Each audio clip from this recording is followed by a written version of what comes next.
Hi friends, നമുക്കിന്നൊരു കൂട്ടുകറി തയ്യാറാക്കിയാലോ? അതിനു വേണ്ടി ഞാൻ കുറച്ച് ചേനയും കുറച്ച് പച്ചക്കായയും ചെറിയ കഷ്ണങ്ങളാക്കി അരിഞ്ഞു വെച്ചിട്ടുണ്ട്. കടല ഞാൻ ഉപ്പിട്ട് വേവിച്ച് വെച്ചിട്ടുണ്ടായിരുന്നു. നമുക്ക് അത് ഒരു പാത്രത്തിലേക്ക് ഇട്ട് കൊടുത്തിട്ടുണ്ട്. പച്ചക്കായയും ചേനയും അതിലേക്ക് ശകലം മുളക് പൊടിയും മഞ്ഞൾപ്പൊടിയും ആവശ്യത്തിന് ഉപ്പും വെള്ളവും ഒഴിച്ച് നമുക്കൊന്ന് ഇളക്കി കൊടുക്കാം. ഇളക്കി കൊടുത്തതിന് ശേഷം നമുക്ക് ഒരടപ്പ് വെച്ച് വേവിച്ചെടുക്കാം.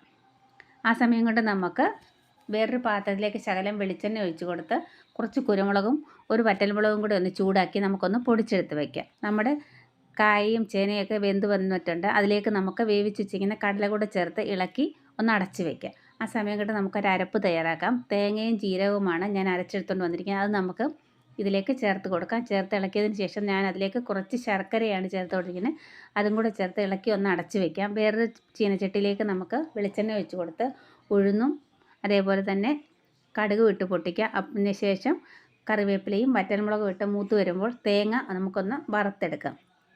നല്ല ബ്രൗൺ കളറാകുന്നത് വരെ തേങ്ങയൊന്ന് വറുത്തെടുക്കണം, കരിഞ്ഞു പോകരുത്.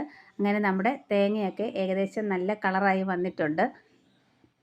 ഇനി നമുക്കിത് നമ്മുടെ ഉരുളിയിലേക്ക് ഇട്ട് കൊടുക്കാം. അങ്ങനെ നമ്മുടെ തേങ്ങ ഇട്ട് കൊടുത്തതിന് ശേഷം ഒന്ന് ഇളക്കാം. അതിലേക്ക് നമുക്ക് മുമ്പേ പൊടിച്ചു വച്ചിരിക്കുന്ന കുരുമുളകും കൂടെ നമുക്കിതിലേക്ക് ചേർത്ത് കൊടുക്കാം.